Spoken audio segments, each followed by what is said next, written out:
अस्सलाम वालेकुम जी, आप देख रहे हैं गोल्डन मार्केटिंग का यूट्यूब चैनल और मुझे कहते हैं शाहजेब इकराम। मलिक रियाज और बहरिया टाउन का फ्यूचर क्या है और इस वक्त जो उनके ऊपर केसेस जारी और सारी हैं उनसे क्या इफेक्ट पड़ सकता है बहरिया टाउन को और मलिक रियाज साहब को क्या क्या फर्क पड़ सकता है, इसके ऊपर हम जानेंगे। मलिक रियाज साहब के ऊपर नैब ने केस किया हुआ है और इस वक्त जो ताज़ा तरीन अपडेट्स हैं वो ये हैं कि उनकी तमाम तर प्रॉपर्टीज और उनके तमाम तर एसेट्स को नेशनल एक्शन ब्यूरो ने जब्त कर लिया है, यानी कि उन्होंने उनको फ्रीज कर लिया है, सीज कर लिया है और वो अभी अपनी प्रॉपर्टीज को एक्सेस नहीं कर सकते। ये तमाम तर चीजें अपडेट्स हैं। इसके अलावा वो इस वक्त दुबई में मौजूद है। हुकूमत पाकिस्तान ने वहाँ की हुकूमत को बाकायदा तौर पर इन्फॉर्म किया है कि उनको वापस मुल्क में भेजा जाए। अब देखते हैं, ये तमाम तर प्रोसेसेस तो लॉन्ग टर्म होते हैं, चलते रहते हैं, हुकूमती फैसले होते हैं, तमाम तर चीज़ें होती रहती हैं। बात करने का मकसद ये है कि मलिक रियाज के इन केसेस की वजह से बहरिया टाउन को क्या इफेक्ट होगा, बहरिया टाउन की कीमतों पे क्या इफेक्ट होगा और बहरिया टाउन में जो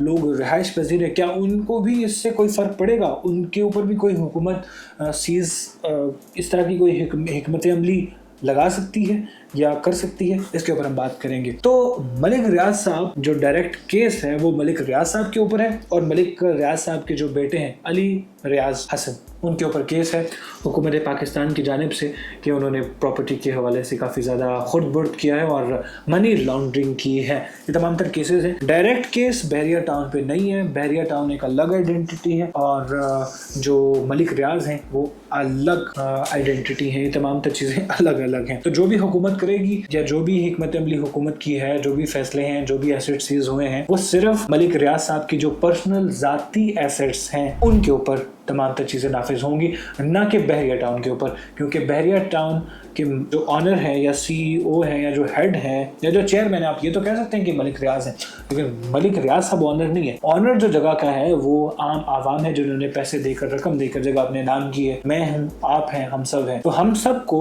ये तमाम तर चीज़ें फेस करने को नहीं मिलेंगी। जो बहरिया टाउन की प्राइसेस हैं वो भी वही रहेंगी बल्कि बढ़ेंगी और जो लोग हैं वहाँ पे मिलियंस की तादाद में लोग वहाँ पे मौजूद हैं। तो मिलियंस की तादाद में जब एक सोसाइटी आबाद हो गई है, आप रावलपिंडी में देख लें, आप लाहौर में देख लें, आप कराची में देख लें, कहाँ कहाँ बहरिया टाउन नहीं है, तो कितने जो लाखों लोग हैं वो वहाँ पर आबाद हैं। तो हुकूमत ऐसे फैसले नहीं करती कि जहाँ आपके लाखों लोग मुतासिर हों और कानूनी तौर पर मुतासिर होने का खतरा मौजूद नहीं है, क्योंकि केसेस डायरेक्टली मलिक रियाज और उनकी प्रॉपर्टी और उनकी तमाम तर चीज़ों के ऊपर हैं, ना कि उनसे मुंसलिक सोसाइटीज़ के ऊपर है। Bahria town is a proper town, लाखों की तादाद में लोग रह रहे हैं, बड़ी इन्वेस्टमेंट्स लोगों ने की हुई हैं, कॉर्पोरेट्स के ऊपर वहाँ पर बिजनेसेस डेवलप किए हुए हैं। तो ये तमाम तर चीज़ें उनको कोई भी इफेक्ट ज़रा बराबर भी नहीं होगा।